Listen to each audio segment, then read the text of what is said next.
From the keyboard to the boardroom, this is the Business of Esports.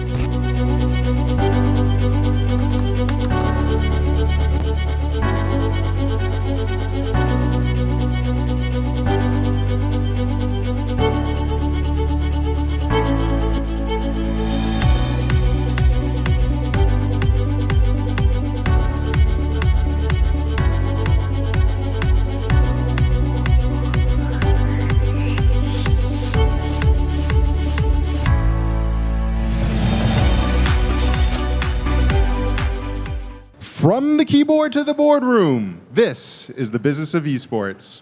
How's it going, Comic-Con? We are so excited to be here. Thank you so much for having us. I'm Jimmy Baratta. I'm going to be moderating this panel, something that we're calling The Currency is Culture. What that means is we're going to be discussing the overlap of the video game community and other niche communities such as crypto, such as anime, such as movies and music and film and sports, and see how video games are really driving that social change in the world today. Now, we have an amazing lineup of guests that you're going to hear from today. I'm going to have them introduce themselves in just a second. But first, I want to give a big thank you and shout out to our partners, the Up On Game Network. Now, this panel is actually being recorded and will be available on Fox Sports Radio. Up On Game is distributed every Saturday on Fox Sports Radio. If you like what you hear today, if you want to hear more, just go check it out over there, or you could find it at the Business of Esports Podcast. One more shout out to our partners at LeagueSpot.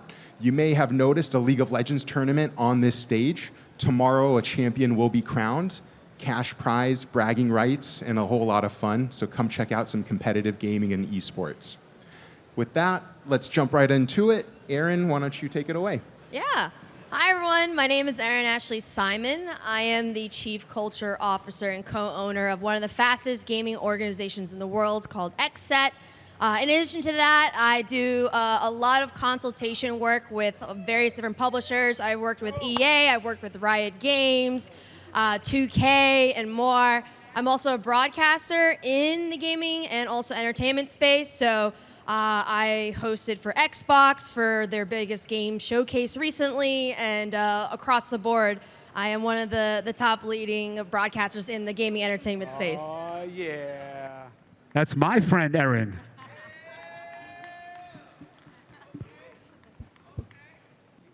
Hey, guys. My name is Clinton Sparks. I am co-founder and Chief Business Development Officer at XSET.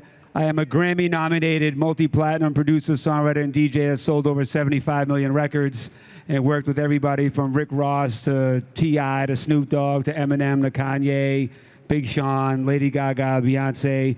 I discovered and signed a DJ named DJ Snake, introduced him to Little John. We made a record called Turn Down for What, some of you may have heard. A bunch of other records.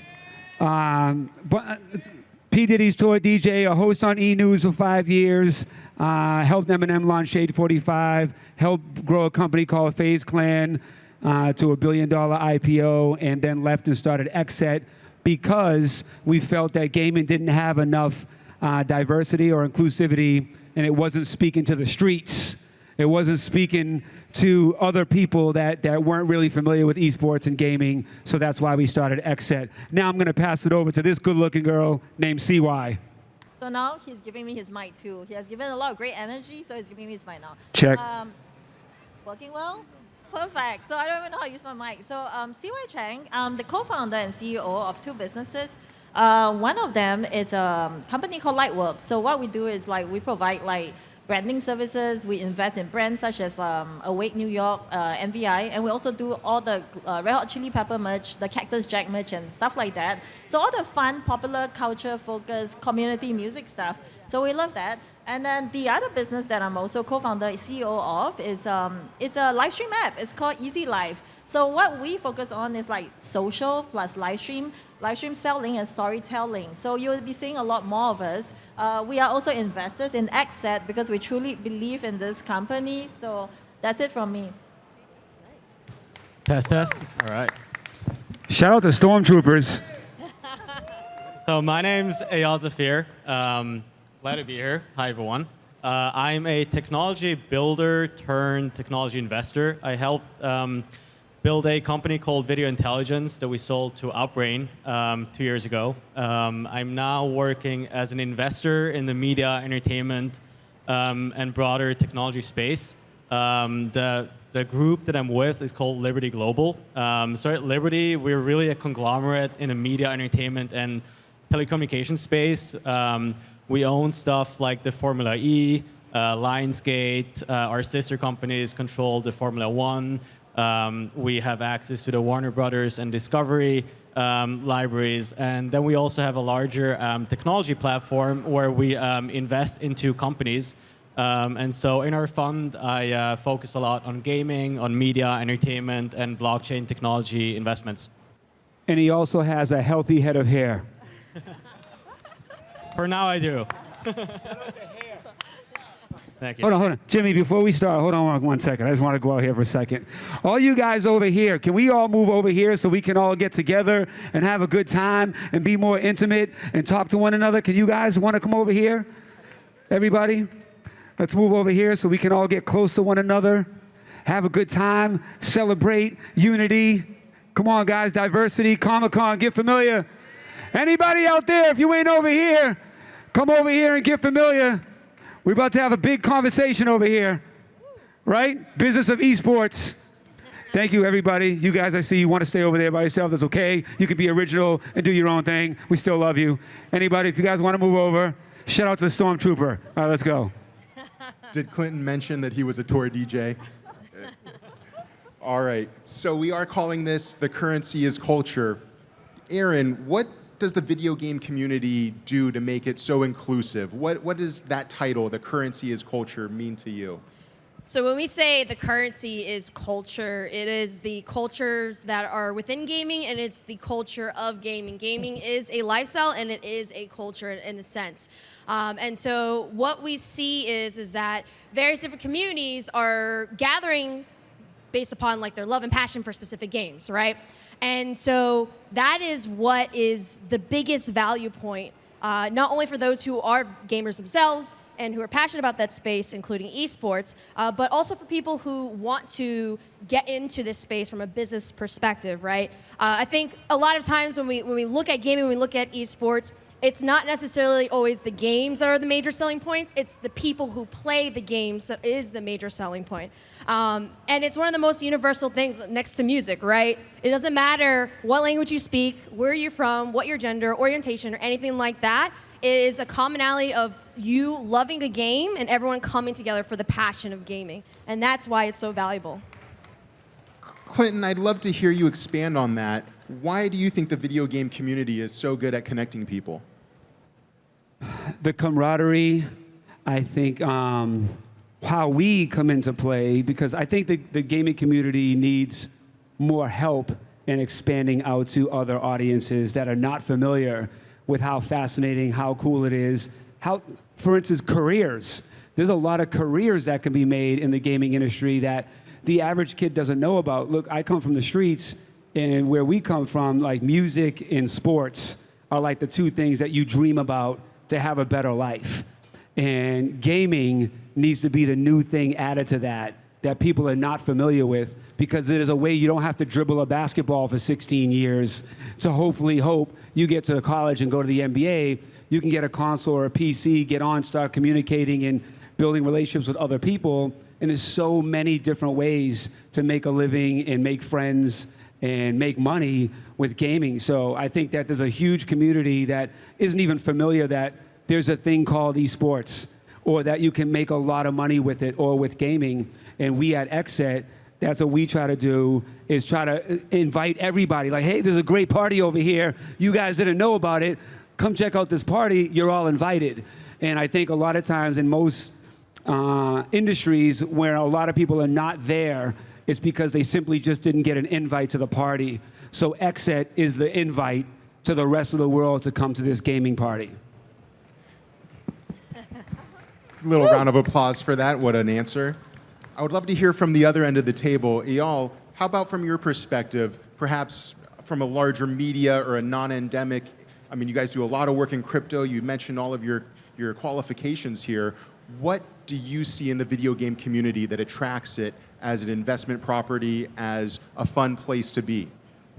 So a lot of really great takes here. I think there's kind of two perspectives I can add to that. One is really the investor perspective, where gaming communities just have this really strong emotional bonds that translate into financial bonds and opportunities, and it's really the largest and fastest growing subsector of the media and entertainment industry. I think from a more kind of abstract point of view of really like how do we as humans connect and communicate and transact, I really like to think of gaming as gaming worlds and virtual worlds as a third place. There's a sociologist, Ray Oldenburg, that's coined this term, a third place, where the first place is where you live, the second place is where you work, and the third place is kind of where you go and have a good time outside of that. And there's very specific things that he defines make for a good third place.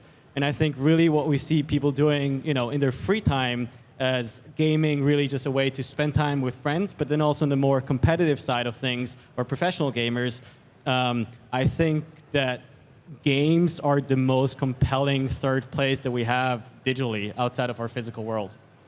And I think I'll add to that because, right as he was talking, the whole point about this whole place and this gaming culture is it's all about imagination and creativity. So, like as you are talking, I wasn't familiar with the concept of a third place, but the whole basic idea is in your mind, you are actually always building an adventure. Whether it's you're reading a book about pick your own adventure, whether you're playing Mario, whether you're playing League of Legends, there's just so many different kind of avenues for you to travel to in your mind. And now with the internet, just a very simple thing, in the last 2 decades, you start seeing people that are of any kind of colors, body, shape, abilities, being able to connect with each other, being able to go into different worlds, being able to experience so many different experiences in any kind of games that you have, that is just such a fascinating entryway, to meeting each other, to even discovering yourself. So I 1 in 3 people game in any kind of form, like whether I play Street Fighter or you play something way more sophisticated that I don't understand. So I think gaming is here to stay. I mean, I've been gaming since I was a kid, and I'm way older. So, hooray for that. And gaming is the common denominator for so many people to get to understand and know each other. There's so many different communities and so many different races and cultures around the globe. That game that may never get the opportunity or chance to meet or understand somebody else had it not been for gaming. And then when you're gaming with somebody, then you get to know them and you're talking shit to each other. I was seeing if there's any kids out here, right? And then you kind of start talking with each other, and then the camaraderie, and then you're like, oh, where you from? Then you start realizing there's other things we have in common that you wouldn't ever realize if you didn't take the time to play a game, which was something that you had in common. So it opens the door for you to expand on your friendships, on your network, your world views, understanding other people's perspectives. I mean, I think gaming is so much more of an educational tool than we even give it credit for. You hear parents all the time like, oh, don't waste your time doing gaming. But as I said a few minutes ago, one, it can be a career, but it also can open up doors for your creativity, for your imagination, for new friendships, for new ideas, new opportunities, and a new network. Yeah, and to add into that, I think that one of the things that we're dealing with currently is what the perception is of being a gamer. There's actually a lot of people who think they're not gamers, but when you break it down, they actually are gamers, right? And going back to that common denominator, I want everyone who plays PC video games, raise your hand. Okay. Everyone who plays on console, raise your hand. Everyone who plays on mobile, raise your hand. Even if you didn't raise your hand, if you played anything from Mario Kart to Candy Crush to even Wordle, that's a game. Yeah, that one too. But to break it down is, I think that what we're seeing right now is that the kind of translating, having people understand that you are a gamer. There's so many people who do not think they are gamers, and so they are afraid to come into the gaming community and gaming culture because of that.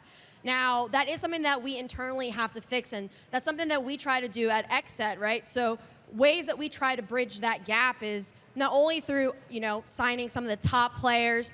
We have the #1 Street Fighter Pro player in North America right now. We have a top 10 Valorant Game Changers team. So through competition, we highlight that. But then also through other kinds of culture and entertainment and other communities, we bridge that gap, right? So we were Mastermind Japan's, which is one of the high-end, most popular streetwear brands from Japan. We were one of their first gaming collaborations. We did it at ComplexCon, right? And so that bridges lifestyle, that bridges gaming, that bridges culture. We've also done activations, when it comes to music labels and working with artists and athletes. And we basically do all these things because we want to show people that there's so many different ways to get involved and to integrate yourself into the gaming community. You don't have to be a high-level pro player. You don't have to be someone who games 10+ hours a day to be a gamer. And there's so many different ways to get involved in the gaming world, right? You don't always have to play. Maybe you enjoy the music and the soundtrack element of it. Maybe you like the graphic design element of it. Maybe you want to be in the business side of it. Maybe you want to be in the fashion, gaming department over here, right? It's like it's like, I love your energy, by the way. We got to bring you around all the time. But I think the most important thing we want everyone to take away from this is that gaming is so much more than what we're used to, right? It's not just about going on Discord and playing with your friends anymore. It's expanded and it's way beyond what we imagine, which creates more opportunities. But that means being a gamer in that definition is not this narrow perspective of being someone who lives at your parents' place and playing video games in their basement. That's not what a gamer is, and that stereotype is something that we're continuously breaking. And the more that we continue to break it, the more that people will be open and happy with letting others know that they are gamers and they're part of gaming. So hopefully we'll continue to do that more with XSET and the partners, but I think that's one of the important things that connects to the camaraderie and the common denominator point. Yeah, and one other thing I will say is, in any industry, but since we're speaking about gaming, is a lot of times people get in their own way from starting or getting into something because they don't feel they're good enough. And they let, good be the enemy of perfect, right? And you have to start somewhere. Everyone starts somewhere. We all have to suck a little bit before we get better, right? So I think sometimes people won't get into something because they're nervous they can't contend, or they're not as good, or they're going to get ridiculed or laughed at something. But everybody sucks at one point, right? So you can't let that get in the way of starting. So if you feel, I'm not as good of a gamer, I feel dumb trying to be part of a gaming organization or game with these other people, we all have to start somewhere. And by the way, there's other greatness inside you. And you're comparing your great to somebody else's great instead of recognizing the own great that you have inside you. And when you recognize the great that you have that's probably different than somebody else's great, you'll realize you're just as great, just as something different. So gaming is a way that you can do that. I think you bring up a really interesting point here on getting started with gaming, but also the connotation that gaming has versus traditional sports and athletes, where if anyone tells you they want to get started with a sport that involves physical activity. Yeah, you couldn't just jump on an NFL team and be like, let me just jump in and play. Right. You know what I mean? But you can do that on gaming. But why do you guys think it is the case that there is this, if for mainstream to say I'm getting started gaming in video games, why is it that it has a different connotation than its physical counterpart and being an athlete there versus in esports? Well, I think, so there's kind of similarities between traditional sports and the competitive side, and then there's difference, right? I think that, for example, one is the barrier to entry in terms of getting to a high competitive level is just as expensive sometimes as traditional sports. If you want to go through the soccer, for example, I played soccer. I was a D1 athlete, and to go through that system of getting to the top of the top, it required a lot of money. That is still something that is in the competitive gaming space, where you need high-end PC, you need fast internet, which we don't really have the greatest internet here in the U.S., and there's other components that are required for that. So there's similarities in that sense. But I think that the one point when it comes to the abilities is that when it comes to sports, right, you have to be fit. You have to have a certain athleticism. When it comes to gaming, you don't. You know, you could be someone who has a disability, right? You could be a pro player, and we actually had one, BCJ. He had various different health issues when he was growing up, and you know, but he still, despite having those health issues that he speaks about and encourages people who may be going through health issues or having disabilities, that you can compete at the top of the top. Unfortunately, in sports, if you do have health issues, it does limit you in some capacity, but it does not necessarily limit you completely out in gaming. And there's more tools and technology that are being implemented that is allowing truly everyone to play, everyone to game, and everyone to compete. It's also the publishers now are starting to hire people who focus in on technology around disabled gamers or those who may be colorblind or all these different things to help to create more of a level playing field. So while in traditional sports, if you have any specific health issues or anything that could deteriorate, that could harm your body, right, you're going to be eliminated. But if you're going through these same kind of issues in gaming, it doesn't eliminate you out completely. And by the way, every single person sitting here in front of us, every single one of you can become a successful gamer.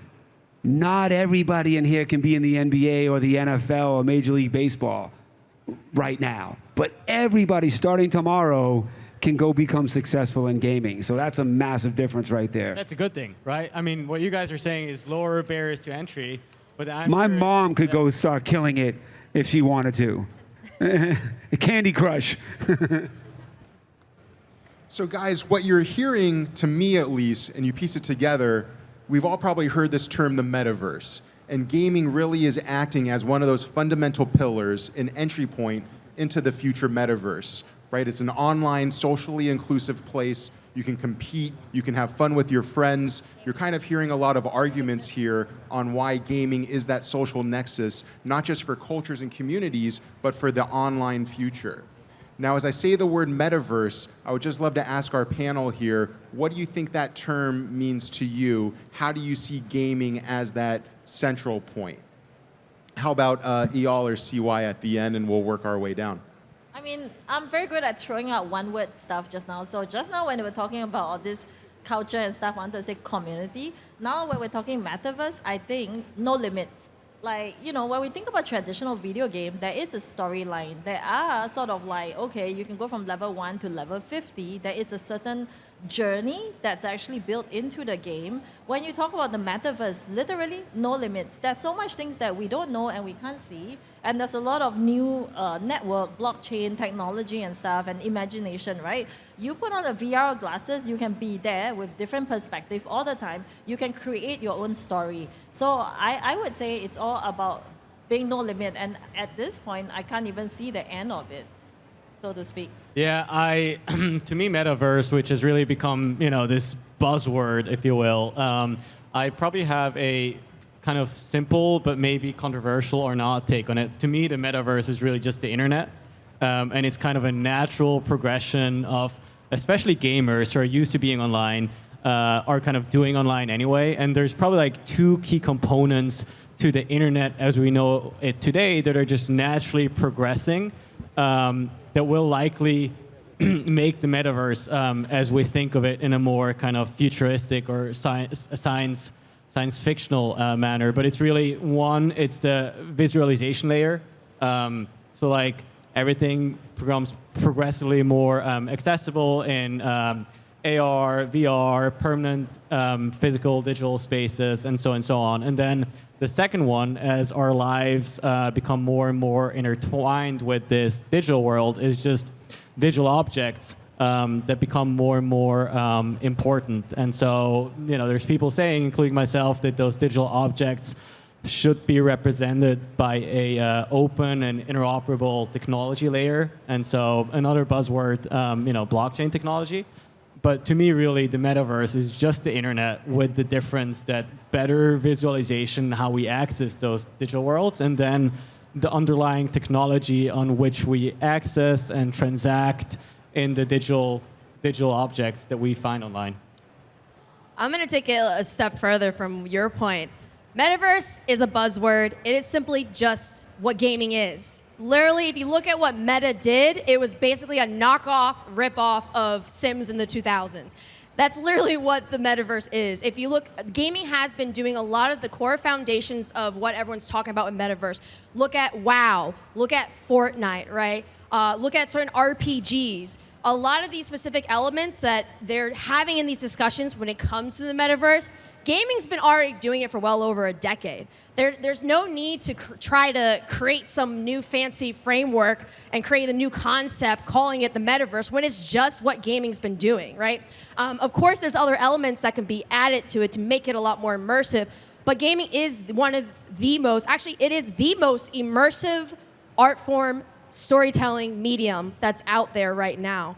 And so I'm hoping that when we have more conversations when it comes to metaverse, that gaming is implemented into more. Unfortunately, like I've been to so many panels and stuff, I don't see one gaming person on that metaverse panel. So I'm hoping that that will start to change as people realize that everything from culture, community, and immersive experience, it's exactly what gaming's been doing for decades. What I want to add to that, and I really like the way you speak about it, is that, I really don't think you can, the way that Meta is doing it, that you can kind of force a metaverse top down into existence. I think if the metaverse becomes a thing, it's a very natural progression of what we're already doing. And so games and the gaming communities are a very large part of that.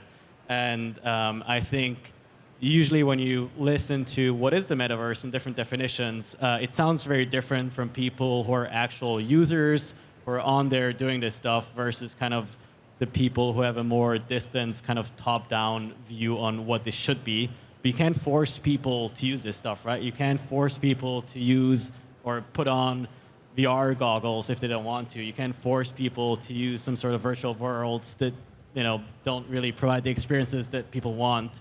So yeah, I 100% agree with what you're saying. So I love the insight, guys.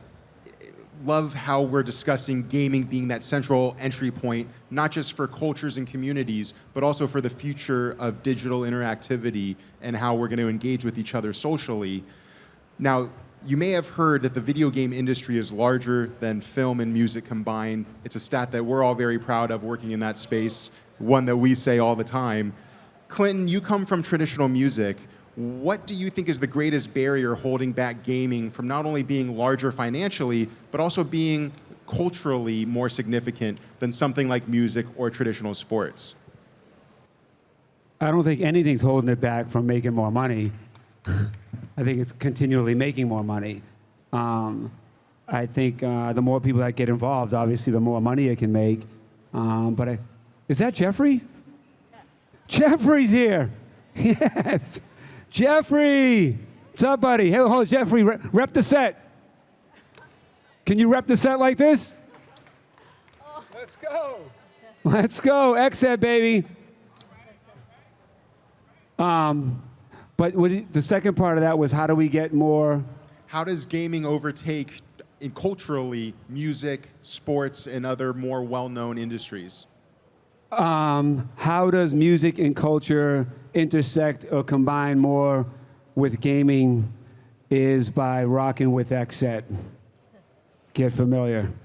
But no, that's what we're here to do, is really introduce and intersect and collide these cultures that most people don't know how to, don't have the experience, don't have the resources, and don't have the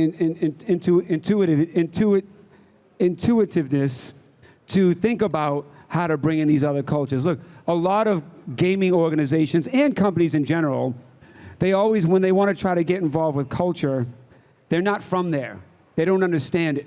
They're just like, oh, let's set up a diversity department, or let's try to do these things that aren't natural to us, but let's do it because we feel that's what we're supposed to do to be responsible, or what we're supposed to do because it's the trendy thing to do right now.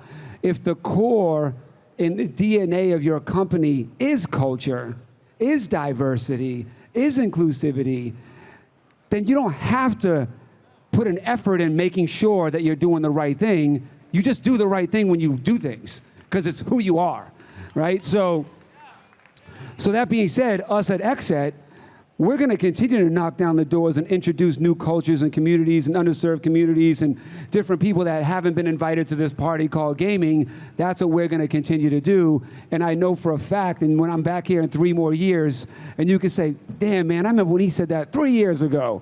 3 years from now, when XSET's the biggest brand in the world that's responsible for bringing tens and hundreds of millions of people around the world to be more engaged with gaming than what they are now, it's because we understood the mentality and the psychology of those that haven't been invited, who needs to be invited, and why they need to be invited. And once they are at the party, what we're going to do together that they care about doing when we're all at this party together. Get familiar, rep the set. Yeah. And another thing to add on to it too is how you're going to make it make more money is equity, right? Like having the actual communities that you are marketing to and you're building with and having them actually invested. So at XSET, if we're interested in getting more into sports. We have athletes invested. We're in music. We have artists invested. We have various different executives from all different backgrounds. Over 50% of our investors are women and people of color. So if we want to market and if we want to build financially and we want to help support, you got to have those same people in your company, like you're saying, but not only when it comes to having them in your company as in working for it, but also having them have a stake in the game and having equity in the game. And I think that that's when we're going to truly make gaming even more profitable, is not just having people in the space making money, but anyone who's interested, giving them a little piece of the pie, because they're going to have the best interest of the gaming industry because they have stake in the game as well. Yeah, and Go for it.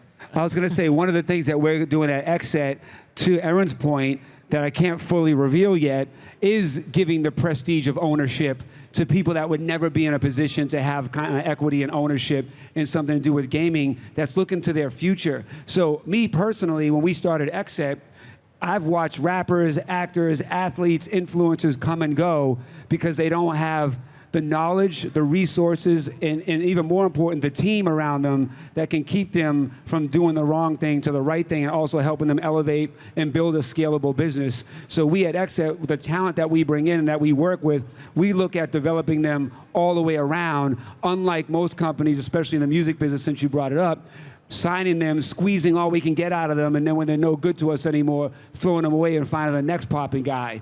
We're looking to develop and make people pop and be relevant forever. So it's not about like, until you're not popping anymore, we don't want to rock with you. It's like, yo, it's cool. We're going to work and be by next to you forever and help you build other businesses within gaming. Yeah, I was just going to say what Erin said about giving people a piece of the pie. I really strongly believe that how to create a value brand franchise is embracing the open economy, where you create those financial incentives, emotional bonds with the community, with the fans. But the question I was going to have for you is, how do you give people a piece of what you have? Like having a piece within what we're doing at XSET, or just like peace within gaming itself?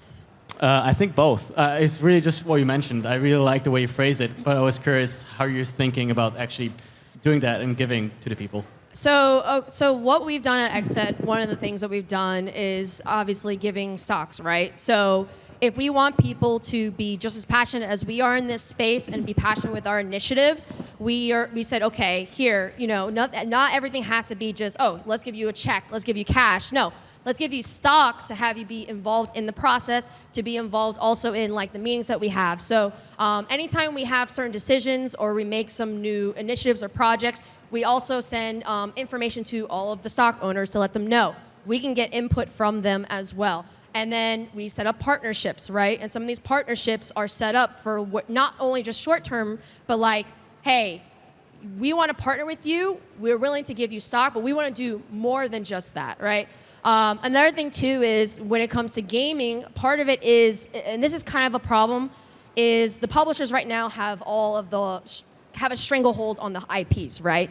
And right now, the one way to make revenue when it comes to organizations like us is through the selling of in-game skins. Now, there's conversations about, okay, so how can we create a more equitable opportunity within this kind of selling in-game for orgs that the publishers won't like 100% stronghold it, right? And so part of it is going to be publishers are going to have to relinquish some power, right, to create more of a profitable ecosystem. Because right now, when it comes to esports, unfortunately, there's not that many ways of generating revenue or sponsorships. Because unlike traditional sports, we don't have media rights. It's not really solid right now.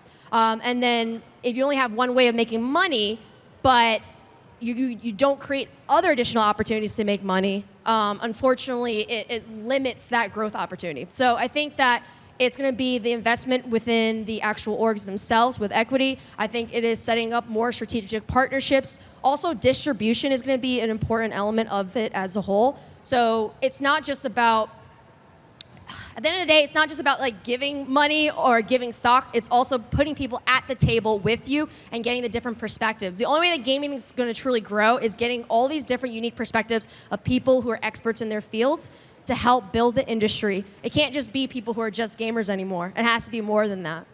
Also, access, I would say, is a good thing. Access that people wouldn't have. So we bring artists to come work with us. They have a lot of great ideas, but they don't have the ability or the access to go and get merch developed. Well, our partner is Lightwork, right? So we're giving you access to that. Oh, I need some other artists to collaborate on my music with. Well, we have a bunch of artists that we have part of XSET. Oh, so there's a lot of things that we bring into this culture club that we call XSET that we're giving people access that they wouldn't, and even structure. You know what I mean? So it's not always just about here's some money. We're going to show you how to make money. We're going to help you make money. So those are some of the other things to add on to Erin. CY, how about yourself? What value do you find in partnering in the gaming industry, and what do you look for in making those partnerships? Yeah, like as we're having this whole conversation today, I think the key thing also to realize that it's not music or gaming, right? It's how do we integrate the entire culture of sports? The entire culture that has been going on, since the Roman times where people were throwing a ball around, music, people are singing for such a long time. How do we integrate all these super strong culture into gaming? And you see it everywhere. You have a hit or you have a non-hit. The music, the sound, the energy of it, the storytelling process, the branding, every single thing is actually integrated. Then we start thinking about, well, gaming is only 20 years old at the most, and then esports even younger. And then you start thinking about the metaverse, which is like, I don't know how many years old it is. It's just that at some point, we will be very, very big as an ecosystem. And already, as we're talking about gaming, out of three of us, one of them is gaming. Asia, especially China, Korea. And today I was just looking at some statistics, just to do a little bit of homework on this. And I was like, oh, Sweden and Ukraine are huge in gaming too.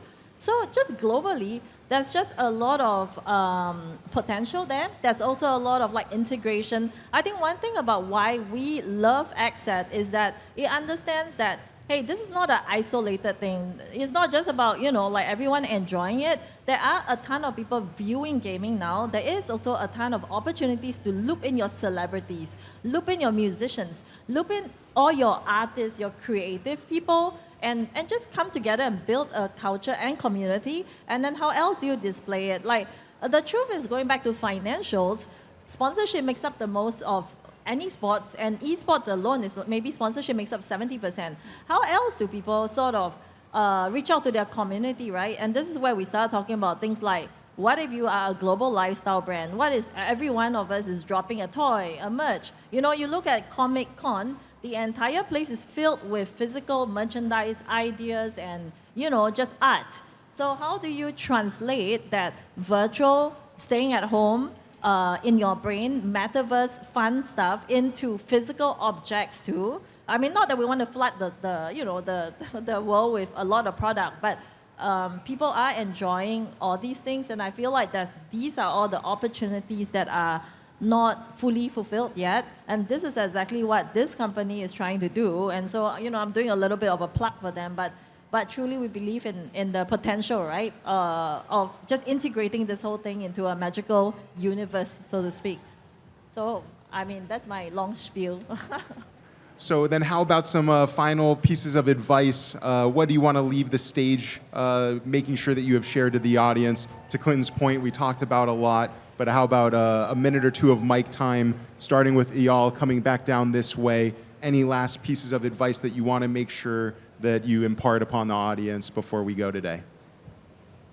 So for the audience, but really more for, I think, us as a community as a whole, I think it always makes sense to just focus on having fun and a good time, creating experiences that are accessible, and really work towards, we talked a lot about the metaverse and how things are accessible, DE&I, and all of that. And I really think encouraging thinking about how can we build things that are open and accessible, that we can build and innovate on, and really create cultural experiences that are as inclusive as possible, and also strive us as an industry forward to get away from some of the connotation that we have today that isn't as positive as I think it should be.